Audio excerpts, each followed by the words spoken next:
I want to welcome everybody to the Bainbridge Island Senior Community Center. These programs happen Monday, Wednesday, and Friday, and occasionally other days.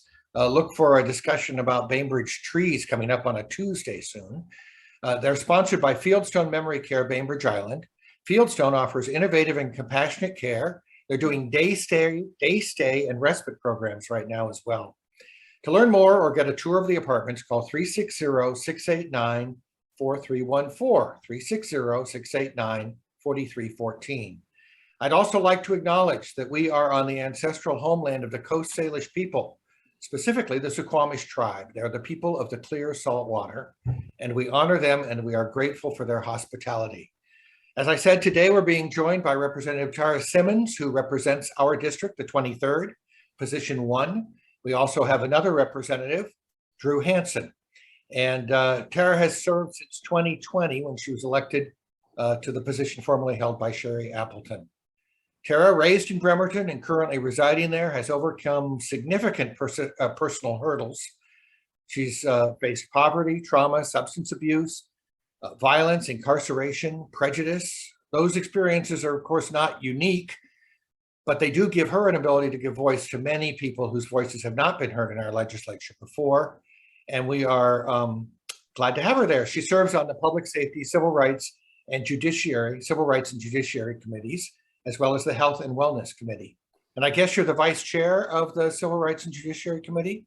Yes, and I'm also on the Rules Committee as well. Okay. We may get some questions, or we may ask you to describe to us a little bit about what those committees deal with specifically. And of course, you also vote on everything that comes up to the wider House. Yeah. Thank you very much for taking the time. I really appreciate you taking the time to meet with us today. You just recently concluded a 60-day legislative session, which is, I guess, your second session as a legislator. You've been involved as an advocate in Olympia for a while. But how is that different than your first session, which was a little longer, 105 days or so? Yes, it was very intense, to tell you the truth. It went by very quickly, but the days were even longer, and the amount of pressure to get things done in a compressed time schedule is even worse. And, you know, it was on Zoom, which was, I think, difficult because you don't get to have the small in the hallway conversations with people and other members. And so I am looking forward to going back and being in person next year for the first time. I did both of my sessions virtually. So yeah, that was, it was quite difficult, I think, but I had dinner with Senator Wolfez on Wednesday night, and she says, it's going to be much better when you're there in person, Tarra. So, so yeah. But the 60 days is a very compressed timeline to try to get anything done. Yes. But you did get, I mean, there was a lot that passed through and was signed by the governor. So yes. Would you like said to that you had a PowerPoint, so maybe you can do that and kind of give us an overview of what you accomplished and what your colleagues accomplished this. All right. So yeah, so we just finished a successful 60-day session. It concluded on March 11th. So many of us are still recovering. I have not actually gone on vacation yet, but I am at the end of this month, and I'm very happy about that. Gonna go down to New Orleans and take a cruise with my sister to the Caribbean to try and recover still. Yeah, it was mostly remote. The Senate had more flexibility because they have less members. And so many of the senators were able to be on the floor. During the end, they were allowing more House members. However, I did not go down because I had just gotten into a rhythm here, and it would have taken, you know, a lot of effort to try and find a hotel and move all my stuff down. And I was working, you know, 16 to 20 hours a day. And so I just finished out remotely, you know, but that really helped us to prioritize both safety of not transmitting COVID to each other, but also transparency. One of the good things about a virtual session is that people can testify remotely and really engage more in the legislative process, because we had set up the technology for people to do that. So I appreciate that. I hope we keep that. We did have record investments in our supplemental budget. That was a huge part of our session, was developing the supplemental budget. And it was, record investments in vulnerable populations. And we also passed a historic transportation package, which I'll talk about a little bit more. Ferries is a huge issue for our district. I live over here in Bremerton, but represent from Bremerton to Bainbridge and Kingston as well. And so we have 3 ferry routes in our district. And ferries is a huge priority for the entire 23rd delegation, Senator Rolfes, Representative Hansen, and I. So I'll talk about the transportation package, but we did finish on time for the 5th year in a row, which was really great. I have the honor of serving on the healthcare committee, which I'm passionate about because I was a nurse for 11 years in my life and worked in a variety of settings, in the emergency room, in medical, in the hospitals, but I also worked in long-term care with a lot of our elderly and patients with disabilities. And so I will always have a heart for vulnerable populations of all kinds. I care deeply. I just actually went this morning to visit some children, and I visited a school this morning, and I really care about kids, elderly people, people with disabilities, and incarcerated people, and undocumented neighbors, just people who've been left behind. I really care about. And healthcare, I really want to see us expand it to where every single person in our community has accessible and quality healthcare. And so one of my biggest bills I passed this session was charity care expansion. I worked with Attorney General Bob Ferguson on this, and it now, if people go to the hospital and they're uninsured or they're underinsured, because sometimes we have high deductible healthcare plans, and you're under 400% of the federal poverty level, you will be eligible for charity care from the hospital. So that was a big win for us. Before I passed this bill on this session, it was only if you were under 200% of the federal poverty level, and we expanded that to 400%. Really recognizing the federal poverty level was created, many decades ago, and it's not aligned with the cost of living in Washington state and how much rent is and how much food costs and gas prices. So that was a big bill I got through this session.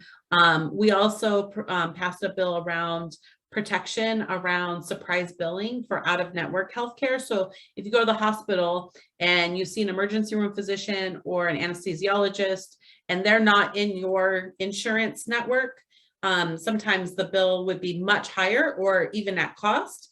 And we put some limits on that through legislation, that you can no longer get these surprise billings. If you go to a hospital that's in your network, then the people that treat you there have to accept your insurance, which is going to help people with medical debt.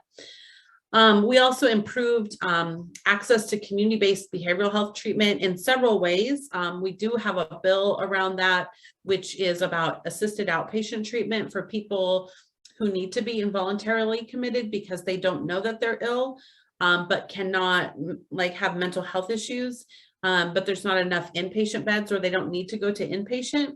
They can do now an outpatient treatment program.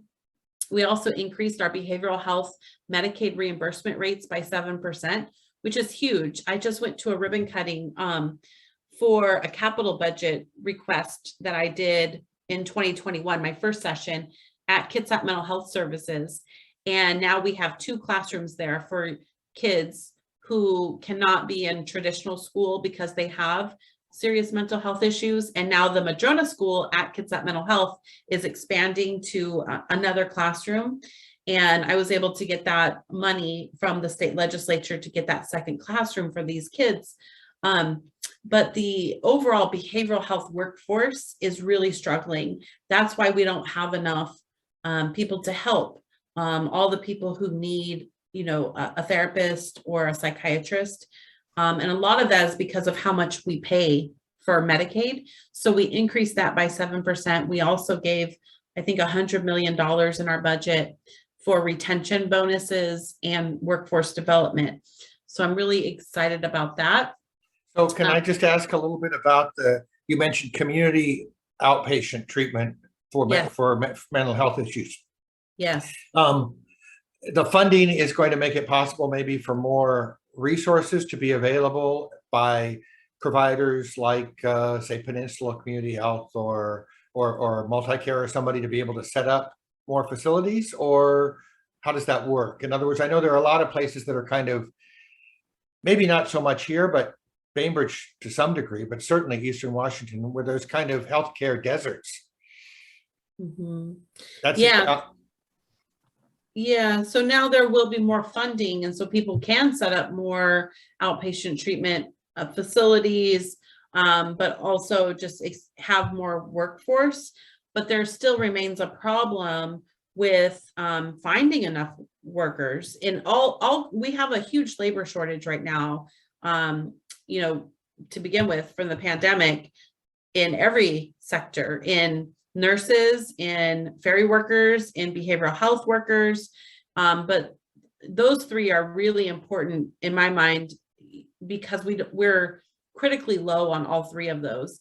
And so if we can increase the pay, we might be able to attract more people to the profession, but also we are looking at different ways to certify behavioral health workers, and, you know, creating new programs for nurses, changing the workforce for the ferries. So it's a multifaceted problem. It's not just money, but we did give a lot more money.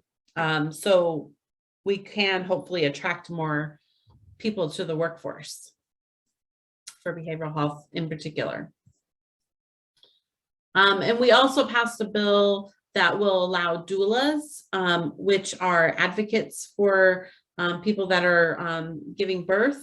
Now they can qualify and be paid out of Medicaid, which is really important, because if we look at the health outcomes of low-income people of color, when they have a child, there is so much more maternal health problems for that population. And they were not allowed to, you know, you would have to pay a lot of money to have a doula. And now Medicaid will reimburse the doulas, which is hopefully going to help with health outcomes and parent-child in that first year of life, issues around, you know, lactation and, you know, bonding and so many things. So we did a lot to invest in kids this session as well. We gave a significant amount of funding for school nurses and counselors, which is really important. We also gave $860 million towards teacher raises, so increasing the salary for teachers, while also adding in school nurses and counselors. I firmly believe if we can give kids you know, a good start at life, and they can have protective adults to bond with and build trusting relationships with, we will have less substance use disorder, mental health issues, and crime later on in life. And so investing in our kids and preventing adverse childhood experiences and building resilience is really important. And, you know, for too long, our teachers have been asked to do too much, to actually educate, you know, too many kids without having the right supports. So when we have school nurses and counselors, and the investments we've made this session, it's really, really makes me happy.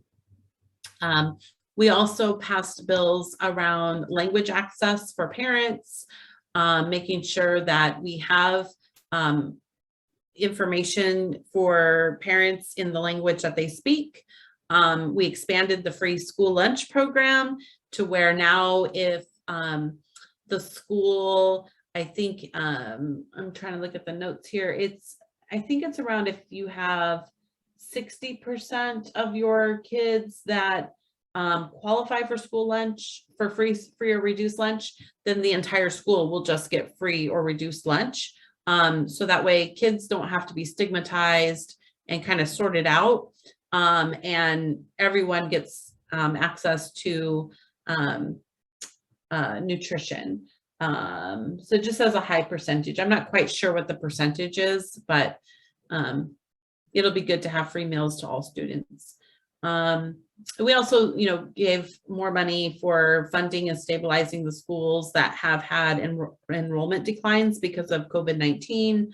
And also one of my favorite bills was around outdoor recreation and learning and getting kids out of the classroom into nature, and having more programs for that, which I think is a really important part of healthy development. Climate action, we did a lot on climate change in the 2021 session, and we passed the Commitment Act and the low carbon fuel standards. And this year we attacked methane, which is much harder for our atmosphere than carbon dioxide. And the source of that happens to be states' landfills. And so a bill we passed requires municipal landfills to install and operate a gas collection and control system to capture methane and prevent it from getting into the atmosphere. So we're really taking a hard look at climate change and what we can do. This is Senator Wolf's, it's her passion area is climate change, and I am learning a lot from her and supporting her in that. We did increased energy efficiency for appliances, and also updated our state energy code. And this is around, making sure that we are constantly trying to reduce emissions. And within our building sector, and I don't fully understand this, to tell you the truth, but the way that our energy code is written, we are not using like green energy in our buildings. And so we are putting some more regulations in that. And so making sure that buildings are using green energy when they're being constructed. And that is going to help with climate change. Let's see here. Public safety, I do know a lot about because I'm on the public safety committee. And in 2021, we were coming out of, George Floyd happened in 2020, and there was national uprising and reckoning with our, history in America with racial injustice. And so the legislature passed, I think 13 or 14 bills to create more accountability and transparency in our policing. And some of them needed to be tweaked a little bit this session because there was unintentional consequences as far as kind of not allowing our police officers to use any force at all if they had reasonable suspicion that somebody had committed a crime. And so we passed 4 bills this session to make clarifications that they requested, to make sure that they can use reasonable force, using the standard that we passed in 2021, but they can use reasonable force to detain people when they have reasonable suspicion that they've committed a crime, as opposed to probable cause. So we had gone a little bit too far, I think, in our police reform package in 2021, and we needed to make some clarifications. Also, it was never intended that police officers could not help people who are having a behavioral health issue, or help caseworkers who need to remove a child from a home, and all these other civil matters that police usually accompany behavioral health workers or social service providers. And so we clarified that to make sure that they were aware that they are still allowed to do that. We also passed some sensible gun regulations.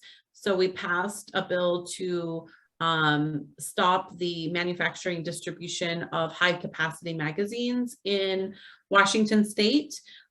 These were the culprit for some mass shootings. And now the number of bullets that can be in a magazine is limited to 10 instead of 30, which is going to move forward our safety for mass shootings. We also passed a ban on weapons at school board meetings because we've seen that there's been some intimidation going on with people bringing weapons to school board meetings. And so we passed a ban on that, and also at ballot counting locations and local council meetings. We also passed a ban on ghost guns, which are these untraceable guns that they don't have a serial number and they can't be tracked. And so we passed a ban on that as well. And catalytic converter theft has been up across Washington. So we passed legislation that regulates the purchases of catalytic converters, and also creates a grant program for law enforcement to focus on metal theft, and creates new violations for selling stolen catalytic converters. And then housing and homelessness. In 2021, we passed a lot of bills to support tenants and landlords. We also invested a lot of money into rental assistance and the Housing Trust Fund. I was so happy to go to Pendleton Place, which the ribbon cutting for that here in Kitsap County, which is going to be opening any day now. And they're moving in 72 individuals who are chronically homeless right now, that have been working with local service providers who have co-occurring mental health and substance use disorders. And Pendleton Place is going to be a wonderful therapeutic apartment unit where they'll have 24-hour care, and they have their own individual studio or one-bedroom apartment. And the goal is that every single person there will get a Section 8 voucher when they're ready to go into independence. So, constructing new places like that, supportive permanent housing, and also funding our shelters, and looking at rapid acquisition for more of the permanent supportive housing is huge. We gave about $1 billion into the Housing Trust Fund over the last 2 years. Affordable housing and homelessness continues to be a huge problem, especially as rent prices are going up across our district, and we don't have enough supply. Unfortunately, I was very sad to see there was a bill around having ADUs, being able to build ADUs on your property. That did not pass. And so, we still have a lot of work to do with affordable housing and homelessness across our district and across the state. We did pass one really great bill, Apple Health and Homes. So now if people are on Medicaid, a doctor can pretty much write a prescription for housing. And that's going to be great. But the problem is we don't have enough housing. So we still need to figure out a way to get more housing and build more housing in a way that also respects, people that want to have, space and property and conservation of land and things like that. So it's a tricky subject, to tell you the truth. I'm thinking about going on to the housing committee next session so I can learn more, maybe get off of public safety and go to housing. Yeah, it is interesting. And I know that there was some objection to the idea of that ADU bill because people were concerned about what effect it might have on rural areas. A lot of people on Bainbridge were concerned about changing the character of rural neighborhoods. I do think there are some communities in Washington state who are starting to experiment with that. And so we'll be able to see in coming years how that plays out, if it's really as disruptive as some people think. Yeah, so there was a controversial bill that I co-sponsored, not really understanding how people would get so upset. It didn't pass, but Governor Inslee actually asked me to co-sponsor his bill that he introduced through Representative Bateman. And this one had to do with zoning, right? So this wasn't the ADU bill. This was about zoning. And it was about eliminating single family zoning and allowing multiple dwellings to be built on properties, and as a way to help increase the supply and get more affordable housing. And it was a bipartisan bill. It started very bipartisan, but by the end, when we would have voted for it on the House, I had heard so much from people on Bainbridge Island, for example, that did not want to kind of change the composition of the island. And there's also some legitimate issues on Bainbridge Island about your ability to support more development because of your soil aquifer and other infrastructure. So by the time it came to us for voting, Bainbridge Island had been exempted from it. And Paulsville was too, because it was only going to apply to cities that had more than 40,000 people.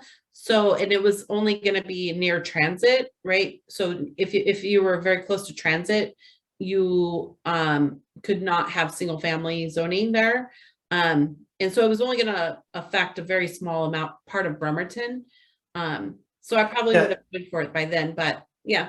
Yeah, I mean, it is, as you said, it's a very difficult situation because our population continues to grow. The cost of living here has gone up.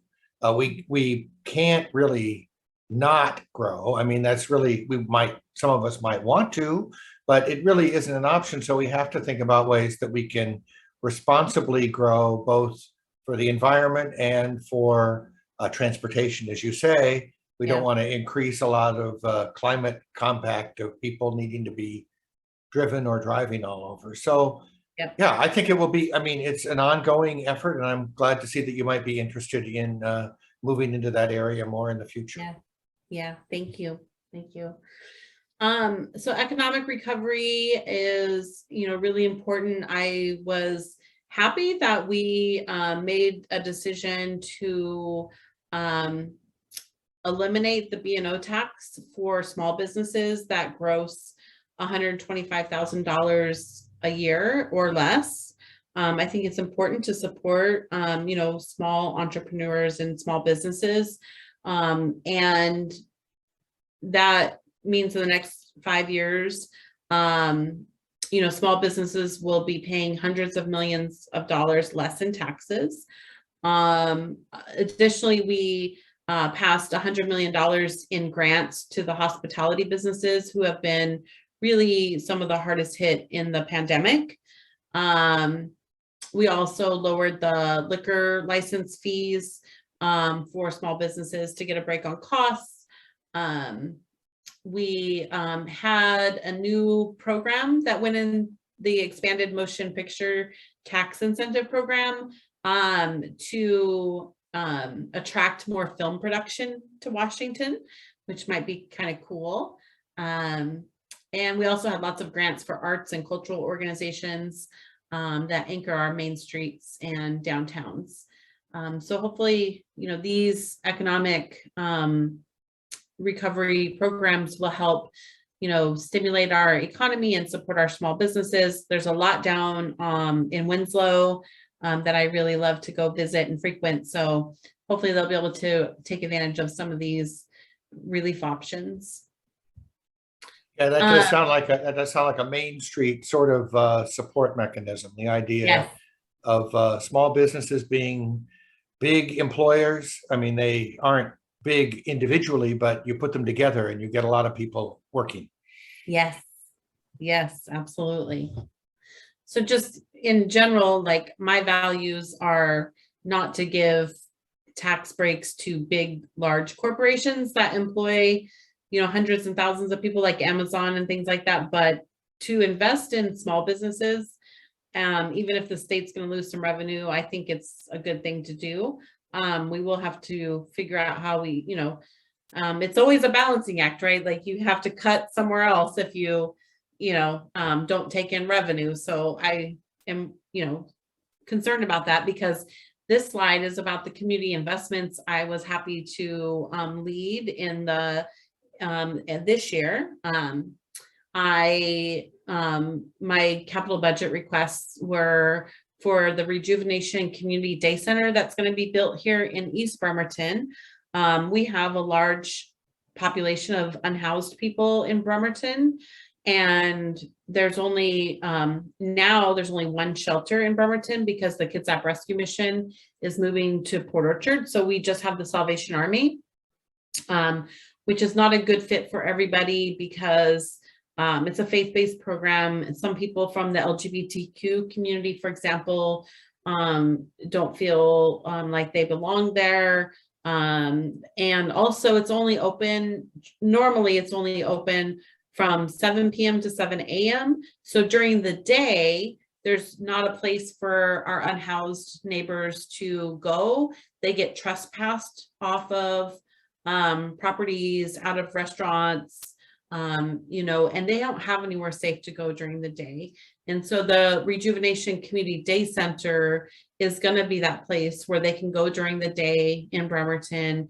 And Drayton Jackson, a dear friend of mine, who is the school board director for the Central Kitsap School District, and also came from homelessness himself, an African-American man who now founded a nonprofit called the Foundation for Poverty and Homelessness. And he had a vision to build this Rejuvenation Community Day Center and he's already met with a lot of social service providers that will come there, like Peninsula Community Health Services and Department of Social and Health Services and all this. So our unhoused neighbors can be connected to services in the daytime. They can also, it'll have washers and dryers where they can wash their clothes. It'll have showering facilities where they can take a shower. It's going to have a meditation pool where they can just sit and relax and hopefully feel that somebody cares about them and they have a safe place to go during the day. So that was my priority. I was very happy to get the money for that. I also got funding to expand the Illahee Preserve, which is a wonderful urban park here in East Bremerton that we've been trying to get a little bit bigger and bigger throughout the years and preserve this land in a urban place, and got a little bit extra to get another few acres. It seems like, I guess, even before I joined, this is a thing that Senator Rolfes and Representative Appleton did almost every year, just get a little bit at a time, $100,000, and just expand it a little bit more. So that was good. The Kitsap Humane Society, we got $258,000 for renovations there for their veterinarian clinic that serves low-income people who have pets and can't afford the care for their pets. So that sounds like another one that would have been a favorite of your predecessor. It was her who got it for me. She happens to be on the board of the Kitsap Humane Society. Now that's what she's doing in her retirement, is serving on boards of Martha and Mary and Kitsap Humane Society. And so, of course, she brought that to us and said, we need this. I was like, okay. So we got that. We also got funding for the Port Gamble forest restoration to preserve some trees that were going to be cut down and to stop that from happening. And then there's I don't know if you all know about Morrow Manor, but it's a place for, it's housing for survivors of domestic violence in Paulsbo. And Artist Morrow was the founder of this. And I think Artist just turned 95 or 100 years old. She is amazing. I just love her. I hope that you all know her. But I think she had lost a niece to domestic violence, homicide, and or her great nephew or something. And so she founded this with the Paulsbo Rotary and created this shelter and housing for survivors. And now we're building a park there behind it. And so we got some funding to help with the playground equipment and the trails and things there. So I did try to figure out what does Bainbridge need, but it seems like Bainbridge is doing really well. You're pretty self-sufficient out there. I will say that we did get some funding last year for the Bainbridge Performing Arts Center. I think that's a new thing that's being developed. Yeah, they're remodeling the existing center to make it more extensive. And Yes. we appreciate your attention to those issues anyway, keeping an ear as things develop. Yes, absolutely. Okay, well, this is something we did for Bainbridge. This is huge. Our transportation package is a 16-year, $17 billion package with historic investments to both preserve our roads and reduce carbon emissions, and provide safe, accessible, and affordable options to get around, including $1.3 billion for 4 new hybrid electric ferries. And we also got $510 million to improve the ferry operations, which is huge. A lot of the problems with our ferry system right now is not having enough workforce, because for too long, we have underfunded the ferry system long before I joined, to where the ferries only had enough money to hire people in kind of like seasonal jobs. So it was not an attractive job for a mariner to come here and work on our ferries, because they're only guaranteed a limited amount of time, and then they have to be laid off for the fall and winter, and then come back in the spring and summer when we increase our runs. And so we are no longer, the Washington State Ferries is no longer going to do that. They're no longer going to have them be on call. They're going to provide better working conditions for workers, but they needed more funding to be able to do that. So now we are hoping with the changes, we'll be able to recruit more workers and have the workforce we need to keep our ferries operating. In addition, you know, we only have, I can't remember how many ferries, but it's definitely not enough to cover the maintenance schedule. And if something breaks down, we're pulling from different routes to cover. And so people are constantly unhappy. I can tell you, I live closer to Bremerton. Bremerton's very unhappy because Bremerton always gets the shortest stick because it has the least amount of passengers. So when we know Bainbridge is down to 1 boat, that means things are really bad, because Bainbridge has a lot. Bainbridge has a lot of passengers, and so it's one of the runs that we don't usually take the second boat from. When Bainbridge is down to 1, things are really bad. So yeah, I remember as a kid that people used to talk about landing a job at the ferries, and that was like a good thing. You were going to get good benefits, and you knew you could retire, and if you got in to a regular slot. And so it sounds like you're trying to make that an attractive job again. Yes, yes. So that is, you know, really great. And it took a lot of work for not just myself, but both of my seatmates and several other legislators that live in ferry districts we organized together to become a powerful voice, because for too long we were not organized in what now we call the Ferry Caucus. And so this is members that represent people in the 40th district up in Island County, and people that represent you know, Mukilteo and the 10th district and the Whidbey Island area, and you know, members of other ferries. We came together to demand that we were not going to vote for a transportation package unless it included these investments in our ferries. And we were successful, because usually it doesn't work that way, because most members don't have ferries, and so they don't care. So we did some good organizing. And then $193 million to retrofit and electrify 2 of the older ferries. So this is great for climate change, because, you know, ferries are a huge polluter. And then free fares for children 18 and under on all buses and ferries. which is great. We got to get the kids using public transportation early and condition them that, this is a viable option, and we need to quit relying so much on our gas-powered vehicles if we want to address climate change. So, making it free for kids, I think, is great. And we did all of that with no increase to the gas tax. And thankfully we did, because then the Ukraine war happened and the gas prices are going up anyway. If we had increased the gas tax, I think everyone would be mad at us. Maybe not you all, and especially people on Bainbridge Island who really care about our environment and get it. But yeah, I was glad we didn't have to increase the gas tax. So, and then the other things, investments we made here in our district include $25 million for pedestrian and bike safety improvements, so people feel safe on the Warren Avenue Bridge. The Gorst corridor is right outside of our district, but it's a huge problem for our shipyard workers, especially. The traffic there gets backed up, and it takes forever to get through that.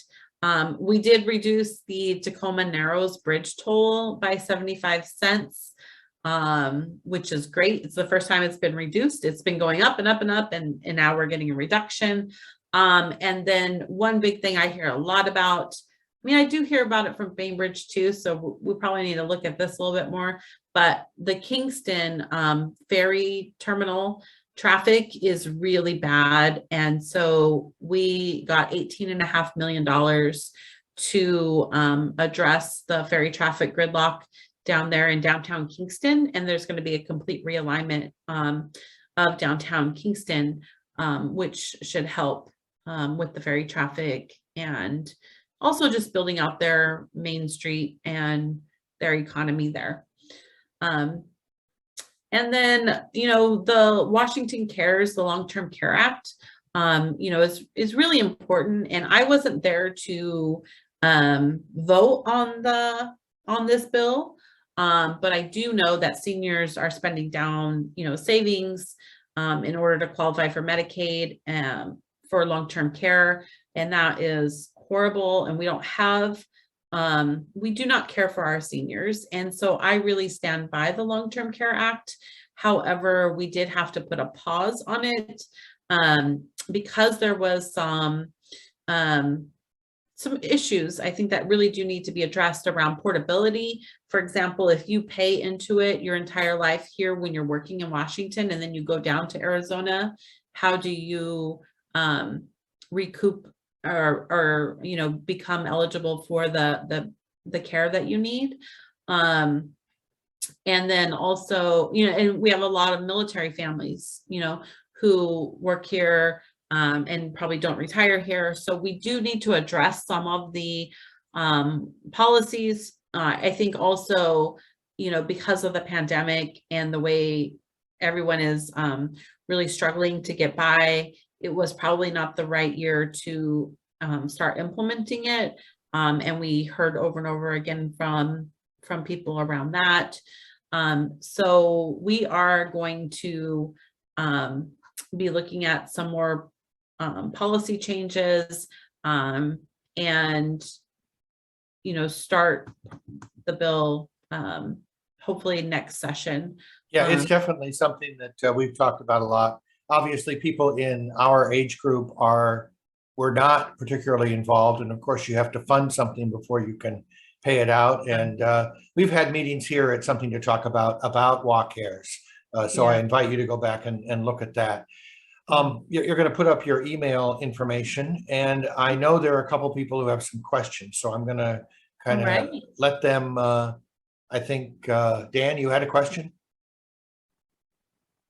Yeah, hi. Thanks for taking some time. I really appreciate it. I know you're trying to help. I was looking at a lot of your slides, and I do see a lot of impacts that you're trying to make, and from a positive point of view. But it's interesting to me because I look at, you said, a healthier Washington, but you didn't necessarily address things like maybe obesity, where 30% at least percent of Washington is obese. I think that's when you're talking about healthcare.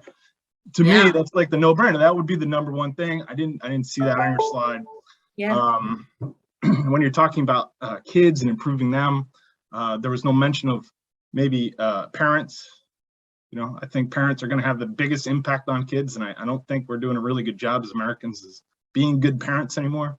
There's a lot of reasons for that, but I think that's another issue. So I'd love to, just hear, what are you doing with kind of those things? Because I think those are the biggest problems. Yeah, I think so too. And I think it does have a lot to do with the stress and mental health of parents, and also eating, right? Like people, in my experience, make poor food choices because they grow up in poverty and they're not exposed to vegetables at a very young age and fruits. And so growing up in poverty, right? I mean, I can tell you my firsthand experience. I was having lunch with somebody the other day and they're like bok choy and like these vegetables. And I'm like, I grew up in poverty where like macaroni and cheese was a luxury. It was top ramen, right? Like so I think if we address poverty and mental health, we will see better results in health. I mean, both obesity, but also tobacco cessation and substance use disorders. They're all stemming from, in my experience, adverse childhood experiences, trauma, poverty. And when we can address those, we will. And then families, yeah, why cannot parents be there for their children? They're working 3 jobs. They're not having the time to care for their kids and be attentive and go to, baseball games, and because they have to work 2 jobs and they have their own mental health problems and stresses and conflict, and domestic violence is on the rise, and so many issues. They are all interrelated. So they weren't like prioritized in maybe the slides, but they are things that we are trying to address through investments in mental health and the economy, and helping people have a safety net.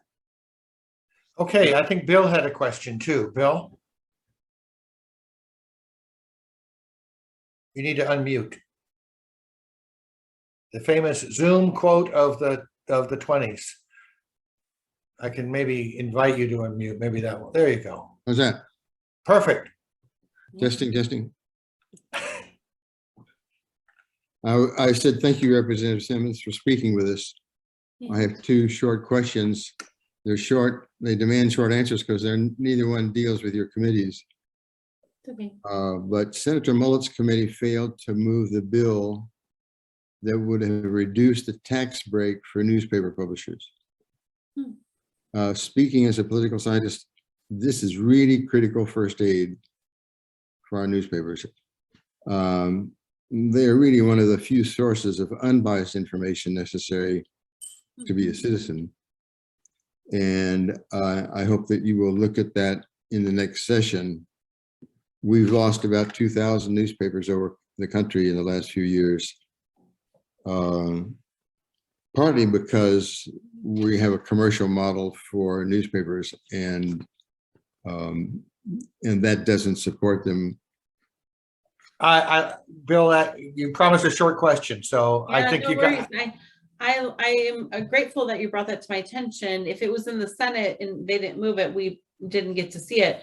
I'm not familiar with this bill. So do you know the bill number by any chance? I do not. I'm quoting from a source in the newspaper. I don't think it was mentioned. Okay, I will look into it because that is important. I do see that with our local Kitsap Sun is definitely struggling, and I hear it a lot. So thank you for sharing that with me. Do I get one more? Okay, brief, let's go. The Washington State District Redistricting Commission, to me, is really a national embarrassment. The lawsuit proposes some radical changes that would improve it for the future. I hope that you will look at that and see if that can be worked in through the legislature. Thank you. Yeah, that was, I was watching at midnight that night, and Yeah, it was kind of important to us, wasn't it? it was important to all of us. Yeah. And yeah, I think that the process can be improved, and I'm sure we will continue to have conversations about it. we'll see what the lawsuit happens with the lawsuit, and then there could potentially be legislation. And it should be fair and unbiased, and yeah. Thank you. Yeah, it's a challenge across the country for sure, trying to figure out. I think that it's the idea of a balanced and politically neutral districting is the only way. The two things that Bill mentioned, having a free and open press or some other information delivery that we can trust, that we can understand what's really going on, and having the opportunity to actually fairly vote for representatives, not in sort of a place where whoever owns the casino wins every time, is important. Anybody else have a question? I learned a lot about what was accomplished this session. I've been reading the papers, but a lot of things you mentioned did not make it into the news article. So Yeah. thank you very much, and you are always welcome here.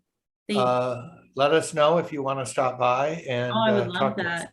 Yeah, I would love to come when we can be in person and just interact with the seniors. And I have a huge heart for seniors. As I said, I worked at Martha and Mary. I worked at Life Care Center in Port Orchard as a nurse. And just like I went and saw the kids this morning, interacting with constituents and people with, vulnerable groups that don't always have representation means a lot to me. So when we can get back together in person, I would love to just come out for maybe a program or just for coffee with constituents. That would be great.